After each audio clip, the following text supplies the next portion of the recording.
السلام علیکم فرینڈ، آپ دیکھ رہے ہیں آئی نیوز۔ اسٹیٹ بینک نے پینشن کے بڑھتے اخراجات سے متعلق ایک اسٹڈی رپورٹ تیار کی ہے۔ رپورٹ میں مرکزی بینک نے پینشن اخراجات میں اضافے کو تشویشناک قرار دے دیا۔ اسٹڈی رپورٹ میں کہا گیا ہے کہ حکومتی محدود آمدنی کے تناسب سے بڑھتے پینشن اخراجات تشویشناک ہونے کی بڑی وجہ ہے۔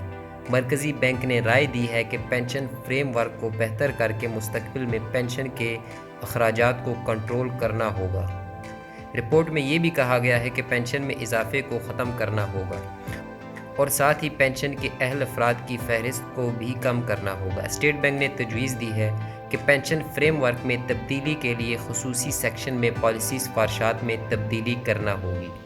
مرکزی بینک کے مطابق پاکستان میں جی ڈی پی کے تناسب سے پینشن 2.2% مالی سال 2011 سے 2021 کے دوران وفاقی سطح پر پینشن اخراجات میں 18% کا نمایاں اضافہ ہوا ہے۔ رپورٹ میں یہ بھی کہا گیا کہ صوبائی سطح پر بھی پینشن اخراجات میں اسی تناسب سے اضافہ دیکھا گیا۔